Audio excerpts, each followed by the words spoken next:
¿Por qué juzgamos a los demás? Bueno, hermanos, vamos a empezar nuestra plática de esta noche. Ruego a todos poner la atención debida. En todo caso, el sentido de la plática de esta noche significa que nosotros no debemos dejarnos llevar de las apariencias, debemos no dejarnos fascinar por las distintas escenas de la vida. La vida es como una película, es una película compuesta, como es natural, por muchos cuadros y escenas. No conviene, en modo alguno, identificarnos con ninguna escena, con ningún cuadro, con ninguna apariencia, porque todo pasa, pasan las personas, pasan las cosas, pasan las ideas, todo en el mundo es ilusorio, cualquier escena de la vida. Por muy fuerte que ella sea, pasa y queda atrás en el tiempo. Lo que nos debe interesar a nosotros, es eso que se llama el ser, la conciencia. He ahí lo fundamental, porque el ser no pasa, el ser es el ser y la razón de ser del ser, es el mismo ser. Cuando nosotros nos identificamos con las distintas comedias, dramas y tragedias de la vida, es obvio que caemos en la fascinación y en la inconsciencia del sueño psicológico. He ahí el motivo por el cual no debemos identificarnos con ninguna comedia, drama o tragedia de la vida, porque por muy grave que sea, pasa. Hay un dicho vulgar que reza así: no hay mal que dure 100 años ni cuerpo que lo resista. Así que todo es ilusorio, pasajero. Uno a veces, en la vida, se encuentra con algunos problemas difíciles. Sucede que a veces no encuentra uno en la vida, dijéramos, la salida, la solución al problema, y este se vuelve enorme, monstruoso, gigantesco ante nuestra mente. Entonces sucumbe uno entre las preocupaciones, dice: ¿cómo haré? ¿Qué haré? No le encuentra escapatoria, y el problema, a medida que se analiza, se vuelve más y más monstruoso, enorme y gigantesco. Pero llega el día en que si nosotros afrontamos el problema, tal cual es decir, si agarramos el toro por los cuernos, como se dice, vemos que el problema queda en nada, se destruye por sí mismo, es de naturaleza ilusoria. Más suele cualquier problema tomar tales proporciones, su realismo se vuelve tan crudo ante nuestra mente, que en verdad no se le encuentra salida por ninguna parte, siente uno que sucumbe ante él mismo, que en modo alguno se vuelve soluble. Pero si uno se le enfrenta al problema, verá que es ilusorio y que pasa, como todo tiene que pasar, y al fin queda en nada. Si uno procede en esta forma, no identificándose jamás con ninguna situación, con ningún evento, logrará estar siempre alerta y vigilante, como el vigía en época de guerra, y es en ese estado de alerta donde uno descubre sus defectos psicológicos. Defecto descubierto, debe ser comprendido y después eliminado. La mente, por sí misma, no puede alterar ningún defecto psicológico, la mente solo puede rotularlos, cambiar cualquier defecto, pasándolo de un nivel a otro, mas jamás alterarlo radicalmente. Se necesita de un poder que sea superior a la mente y ese poder existe en nosotros. Quiero referirme, en forma enfática, a la Divina Madre Kundalini. Si uno ha comprendido que tiene tal o cual defecto, si lo ha entendido íntegramente y en todos los niveles de la mente, entonces puede concentrarse en Devi Kundalini Sakti, y mediante ella podemos eliminar cualquier defecto de tipo psicológico. Kundalini es la Divina Madre Cósmica. En las religiones se le ha representado como María o como Tonantzin, Mara, Rea, Cibeles, Adonia, Insoberta, etc., la Madre Cósmica, la Madre Divina, ella en sí misma, es una parte de nuestro propio ser, pero derivado. Quiero decir con esto que la Madre Cósmica está dentro de nosotros mismos, aquí y ahora, y si nosotros imploramos a ese poder, si pedimos a la Madre Divina elimine de nuestra psiquis cualquier defecto de tipo psicológico, ella así lo hará. Es obvio que por tal motivo, se desintegrará el defecto en cuestión. Mediante la Divina Madre Cósmica, podemos eliminar todos nuestros defectos psicológicos. Como quiera que la conciencia está embotellada entre los defectos, eliminados estos la conciencia despertará radicalmente y entonces podremos ver, oír, tocar y palpar las grandes realidades de los mundos superiores. Pero es indispensable no identificarnos con ninguna circunstancia de la vida. Cuando no nos identificamos con tal o cual problema, cuando permanecemos alertas, descubrimos en el problema nuestros propios defectos psicológicos. Normalmente se ha visto que los problemas obedecen al miedo, el yo del temor mantiene los problemas vivos. Se le teme a la vida, se le teme a la muerte, se le teme al que dirán, al dice que se dice, a la miseria, al hambre, a la desnudez, a la cárcel, a todo se le teme, y debido a esto, los problemas se hacen cada vez más insolubles, más fuertes. En un problema económico, ¿qué tememos? La ruina, o que tengamos que pagar determinada deuda, porque si no pagamos, nos meten en la cárcel, etcétera, etcétera. En un problema de familia, ¿qué tememos?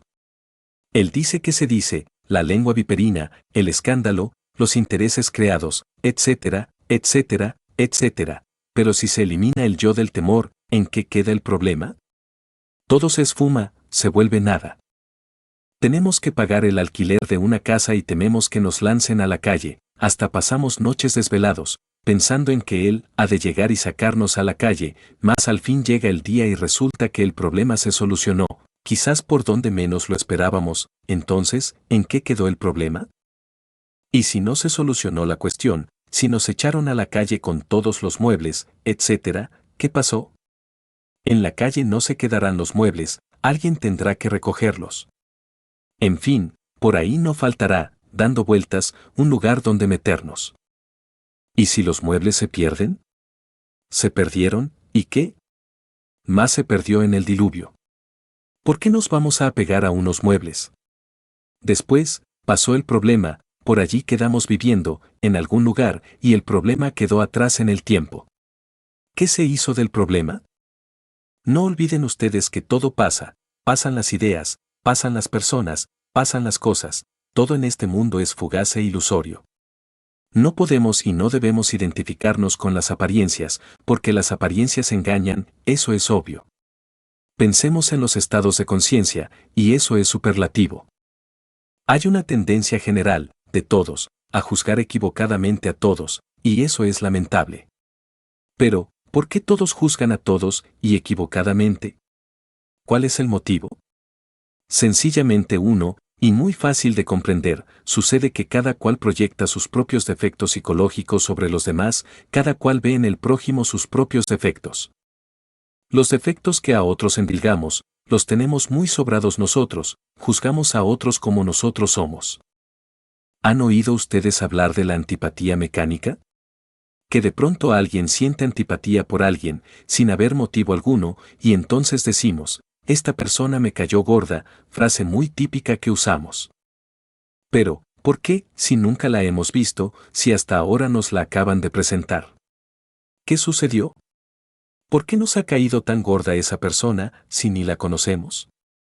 Porque que le vimos la apariencia, es alta o es baja, es gorda o es delgada, tiene la nariz aguileña o la tiene achatada, y ese es motivo ya, como para decir que nos cayó gorda. ¿Qué ha sucedido? Sencillamente, porque hemos proyectado sobre nuestra víctima nuestros mismísimos defectos psicológicos. Posiblemente hemos visto, en esa persona, el defecto más grave que tenemos y a nadie le gusta verse así, dijéramos, tan escarnecido. La cruda realidad de los hechos es que tal persona se ha convertido en el espejo donde nosotros nos vemos a sí mismos, tal cual somos.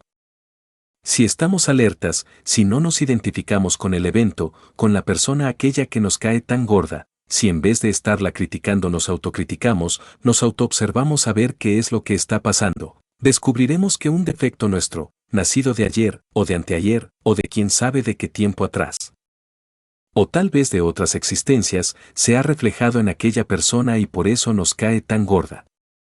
He ahí lo que es la antipatía mecánica, absurda en un 100%. Nosotros necesitamos aprender a vivir políticamente. El ser humano, ante todo, es un ente político, un animal político, y el mismo hombre es un hombre político. Si uno no sabe vivir políticamente, se crea problemas en la vida. Uno tiene que aprender a vivir políticamente y en vez de sentir antipatías mecánicas, vale la pena que nos investiguemos a sí mismos. Sí, en verdad que proyectamos nuestros propios defectos psicológicos sobre los demás. ¿Por qué juzgamos equivocadamente al prójimo? ¿Por qué todos tenemos tendencia a ver, en el prójimo, toda clase de defectos? Sencillamente, porque proyectamos en el prójimo nuestros propios defectos, los juzgamos equivocadamente, suponemos que fulano es así o asao, y resulta que ni es así ni es asao, es completamente diferente, y nuestro juicio resulta equivocado, falso. Vemos los hechos ajenos y tenemos la intensa tendencia a interpretarlos erróneamente, nunca somos capaces de ver los hechos ajenos con ecuanimidad, con serenidad, siempre los calificamos equivocadamente. Recuerden ustedes que hay mucha virtud en los malvados y que hay mucha maldad en los virtuosos. Los defectos que cargamos en nuestro interior nos vuelven injustos para con el prójimo. Nosotros nos amargamos, a sí mismos, la vida con nuestros propios defectos, y lo más grave, se la amargamos a los demás. El defecto de los celos, por ejemplo, cuánto daño ha hecho. Existen celos políticos, existen celos de tipo religioso, celos de tipo profesional, celos pasionarios o vulgares, del hombre por la mujer, de la mujer por el hombre, etcétera, etcétera, etcétera. Ese es un yo, el yo de los celos, y es ciego, no sabe de lógica, no sabe de razonamientos, no entiende nada de ciencia ni escucha razones. ¿Cuántos casos de muerte se ven por los celos? Los celos profesionales, ¿cuánto daño hacen? Algunos curanderos magníficos, que sabían sanar de nuestras enfermedades al prójimo, magníficos botánicos, muchas veces fueron a dar a la cárcel. ¿Quién los metió en prisión, si no estaban haciendo mal a nadie, si solo sanaban al prójimo? Los celos profesionales. ¿De quién? De sus colegas titulados. En el campo profesionista, los celos parecen multiplicarse espantosamente en círculos y círculos, círculo artístico, círculo político, círculo religioso, pero en cada círculo hay terribles celos, espantosos. Sufren los celosos y hacen sufrir, también, a sus semejantes, los celos han causado mucho daño, gravísimo. Y si eso decimos de los celos, ¿qué diremos nosotros de todos los otros defectos que tenemos? Ahora, las apariencias engañan. Muchas veces juzgamos un acto ajeno en forma equivocada, de acuerdo con nuestros egos, y el resultado viene a ser precisamente eso, la calumnia. Y todos calumnian a todos, eso está ya demostrado. Hay tendencia, siempre, a dejarnos llevar de las apariencias. Determinado acto puede ser juzgado en una forma, y la realidad, correspondiente al mismo, es otra. Un hecho cualquiera podría ser juzgado en determinada forma y de cierto modo, y no coincidir el juicio con el hecho, porque resulta que el hecho tiene otro sentido diferente al juicio, entonces el juicio sale equivocado. Al haber juicio equivocado, se ofende al prójimo, y quien emite el juicio equivocado también se ofende a sí mismo, se causa dolor. Saber vivir es muy difícil, porque vivimos en un mundo de apariencias, ilusorio, y tenemos la tendencia siempre a identificarnos con las apariencias, olvidando lo esencial, que es el ser, ahí lo grave. En nosotros, dentro de nosotros, existen factores psicológicos espantosos que ignoramos y que jamás admitiríamos tener. Ante todo deben recordar ustedes que el yo no es algo, dijéramos, perenne, que el yo es una suma y también una resta, una multiplicación y una división de elementos inhumanos, cada elemento de esos, es un yo. Así, pues, no tenemos un solo yo, tenemos muchos yos. Nuestro yo es pluralizado, no singularizado, y eso es algo que ustedes deben comprender, porque existe el yo temo, el yo amo, el yo odio, el yo envidio, el yo tengo celos, el yo tengo coraje, etcétera, etcétera, etcétera. Cada uno de esos yos tiene tres cerebros, el intelectual, ubicado en la cabeza, el emocional, en el corazón, y el motor instintivo sexual en la espina dorsal. Cada uno de esos yos es una persona diferente. Así, pues, tenemos muchas personas viviendo dentro de nuestra persona. Lo más grave es que la conciencia, lo más digno, lo más decente que hay en nosotros, está embotellada entre todas esas personas internas que cargamos. Y se procesa la conciencia de esa forma, de modo subconsciente, en virtud de su propio condicionamiento, es decir, está dormida, y he ahí lo grave. Si tenemos la conciencia dormida, ¿cómo podríamos, en verdad, conocernos a sí mismos? Ahora, ¿creen ustedes acaso, que alguien que no se conoce a sí mismo, puede conocer a los demás? Si a sí mismos no nos conocemos, ¿cómo podríamos afirmar, nosotros, que conocemos a los demás, que conocemos a nuestros amigos, que conocemos a las gentes? Si queremos conocer a los demás, debemos de empezar por conocernos a sí mismos. Más somos necios, no conociéndonos a sí mismos, creemos que conocemos a los demás, cuán necios somos, cuán absurdos. Si nos conociéramos a sí mismos, todo sería distinto. Desgraciadamente, no nos conocemos a sí mismos.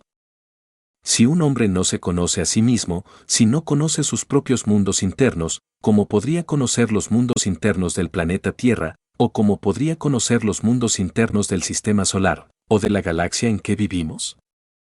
Si alguien quiere conocer los mundos internos de la Tierra, o del sistema solar o de la galaxia, o de las galaxias, debe empezar por conocer sus propios mundos internos, empezar por conocerse a sí mismo.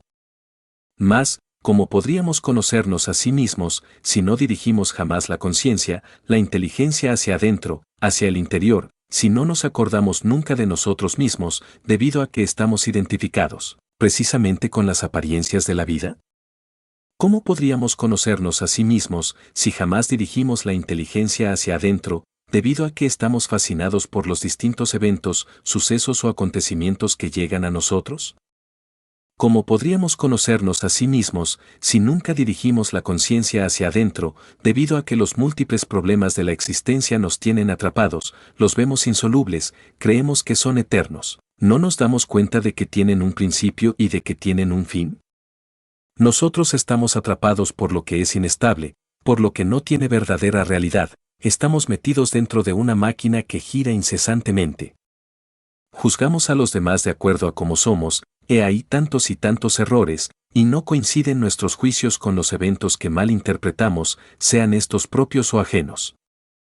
Obviamente, estamos metidos dentro de una máquina que gira incesantemente, pero andamos sonámbulos, inconscientes, dormidos. Nada sabemos sobre sí mismos, porque nunca nos acordamos de sí mismos, de nuestro propio ser. Tenemos la mente demasiado ocupada en las cosas ilusorias, en lo que es pasajero. Nosotros debemos buscar la autorrealización íntima del ser, no vivir más como autómatas, no, vivir en estado de alerta percepción, alerta novedad. Estamos en un estado de coma espantoso. Reflexionen en esto. No nos conocemos a sí mismos, primero. Segundo, proyectamos nuestros defectos psicológicos sobre los demás y vemos en los demás nuestros propios defectos. Tercero, juzgamos equivocadamente las acciones de los demás. Cuarto, tales acciones no coinciden con el juicio que nosotros emitimos. Quinto, el juicio que nosotros emitimos es en verdad el propio defecto psicológico que sobre el prójimo hemos proyectado. Conclusión, el prójimo nos está sirviendo de espejo, pero nosotros no nos damos cuenta, en nuestra inconsciencia, de que el prójimo está únicamente reflejando nuestros propios defectos, nuestro propio yo psicológico. El prójimo es un espejo donde nosotros nos reflejamos, mas no comprendemos que el reflejo, que hay en el espejo, es nuestro propio reflejo, ni siquiera nos damos cuenta de que nos estamos reflejando en el prójimo. Antes bien, estamos tan identificados con el evento, con el suceso, con la circunstancia, o circunstancias, que ni remotamente se nos ocurre reflexionar en todas estas cuestiones, y vivimos en un estado de fascinación, de inconsciencia y de sueño psicológico. Si en estos asuntos de la vida práctica, diríamos, terrenales, andamos tan inconscientes, ¿qué podríamos decir nosotros con respecto a las cosas celestiales? En verdad que podríamos malinterpretar todos los postulados de la ciencia hermética, podríamos malinterpretar, debido a nuestros juicios erróneos, las actitudes de los otros iniciados, la vida de los adeptos, etc. Podríamos malinterpretar, debido a nuestro estado de inconsciencia, hasta el mismo drama cósmico, y obviamente el drama cósmico, tal como está estipulado en los 4 evangelios, ha sido malinterpretado. ¿Por qué podríamos interpretar erróneamente la vida de los adeptos de la Blanca Hermandad? ¿O por qué podríamos malinterpretar el drama cósmico? ¿O por qué podríamos malinterpretar los postulados de la sabiduría hermética, etc.? Por un solo motivo, que nuestro juicio no es libre, es un juicio condicionado por nuestros propios defectos. Nuestro juicio es el resultado del embotellamiento psicológico en que nos hallamos, nuestro juicio es, dijéramos, la proyección de nuestros propios defectos. Proyectamos nuestros defectos sobre los 4 evangelios, proyectamos sobre los postulados de la ciencia hermética, como proyectamos sobre los actos de los iniciados, sobre la vida de los adeptos, etc. Así es que también para las cosas celestiales no estamos preparados. Proyectamos, y una mente que proyecta sus propios errores no es una mente libre, no es una mente que pueda aprender, capturar la realidad de las cosas, la realidad de los fenómenos, de los hechos, de las circunstancias que por todas partes nos rodean. Una mente así, si no sirve para comprender las cosas terrenales, ¿cómo serviría para entender la vida de los grandes iniciados, las cosas celestiales? Incuestionablemente fallaría, porque si lo terrenal no se puede entender, mucho menos lo celestial. Así pues, creo yo que lo vital en la vida es no dejarnos llevar por las apariencias, no dejarnos capturar por los eventos, por las circunstancias. Antes bien, estar alertas para descubrir, en tales eventos, nuestros propios defectos de tipo psicológico. Cada circunstancia de la vida, sea esta en la casa, en la calle, en donde sea, nos brinda maravillosas oportunidades, y si estamos alertas y vigilantes, como el vigía en época de guerra, logramos aprender nuestros propios defectos que se proyectan sobre el prójimo. El prójimo es el espejo donde podemos ver nuestros mismos defectos. Si vamos por la calle y vemos a un ebrio, a un borrachito, ¿qué haremos? No burlarnos del borrachito. Antes bien, decir, ahí voy yo, vea, ese borracho soy yo, vea cómo hago de pantomimas, cuán cómico estoy, ese soy yo, ahí voy. Debemos aprender a vernos en los demás. Si descubrimos allá un individuo que truena y relampaguea, que rasga sus vestiduras como Caifás, debemos decir, ahí estoy yo. Sí, cuán iracundo soy, como rasgo mis vestiduras y como blasfemo, ese soy yo. En verdad, estamos reflejándonos sobre los demás, en el prójimo nos estamos reflejando. Claro, podrían ustedes decirme, en forma enfática, o tal vez objetarme, no, yo no soy ladrón, yo no soy un asaltador de casas, yo no me subiría jamás a la azotea a meterme a una casa ajena, para robarme los dineros o las joyas. Eso dirían, ¿verdad? Juzgaríamos al ladrón diciendo, ladrón es, y que a la cárcel lo metan. Más sucede que, dentro de nosotros, también existe el yo ladrón. No lo conocemos, no lo hemos descubierto, pero existen. Ahí sí, como dijo Galileo, eppur si muove, pero se mueve, se mueve. Cuando a Galileo le preguntaron, ¿jura usted que la tierra no es redonda y no se mueve? Entonces dijo, juro, eppur si muove. Es decir, lo juro, pero se mueve, se mueve. Así dijo Galileo, y se evitó que lo quemaran vivo en la hoguera de la Inquisición. Así, ¿cómo podemos decir nosotros que no tenemos el yo del robo? Habrá, entre ustedes, personas tan honradas que sean incapaces de quitarle un quinto a nadie, y sin embargo tienen el yo del robo. Increíble, pero cierto, algún día lo descubrirán. ¿Quién podría pensar que, por ejemplo, una dama virtuosa, magnífica esposa, tenga, por ejemplo, un yo de prostitución? Imposible. O no vamos tan allá, pensemos en una niña pequeña, que es todavía más escandaloso. Que una niña de 12 años, inocente, bien criada religiosamente, tenga el yo del prostíbulo. Es algo que causa asco, ¿no? Dirán ustedes, imposible, absurdo. Mas, sí puede ser.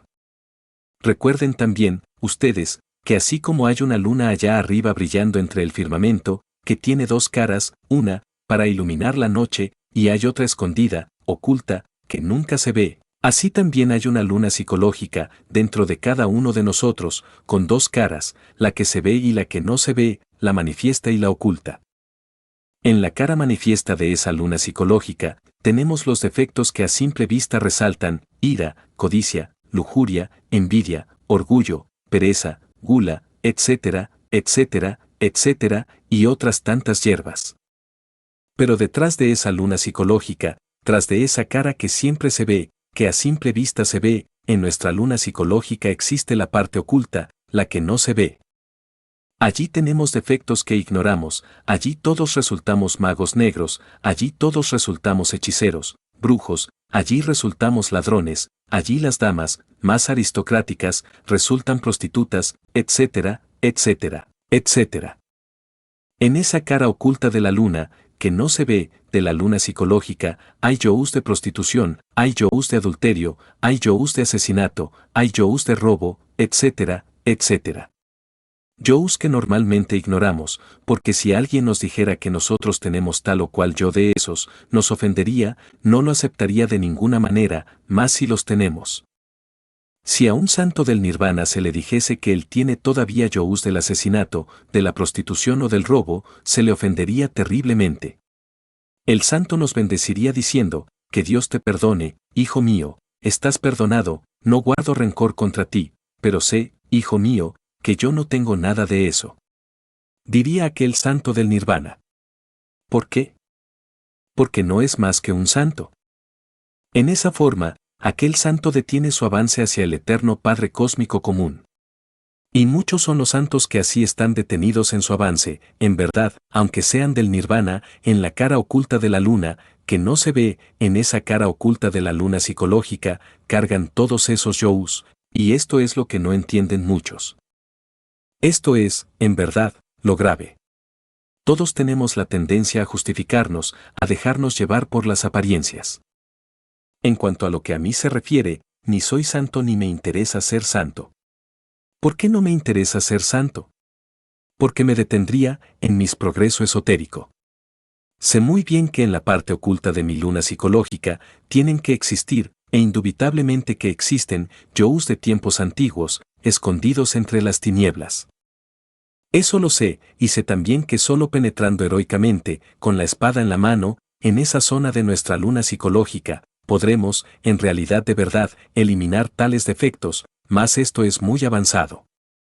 Normalmente, las gentes pueden eliminar los defectos de esa parte de la luna psicológica, esos defectos que resaltan, que a simple vista se ven.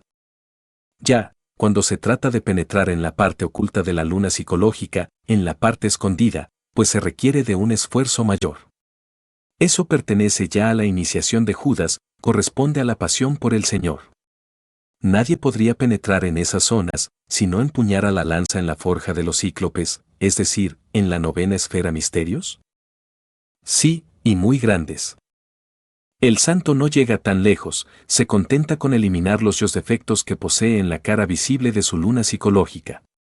Luego se beatifica y de ahí no pasa, y entonces se estanca. He ahí el motivo por el cual yo no soy santo, ni quiero ser santo. Únicamente amo la comprensión, y eso es lo fundamental, la comprensión de sí mismos. En realidad, de verdad, el adepto está más allá de los santos.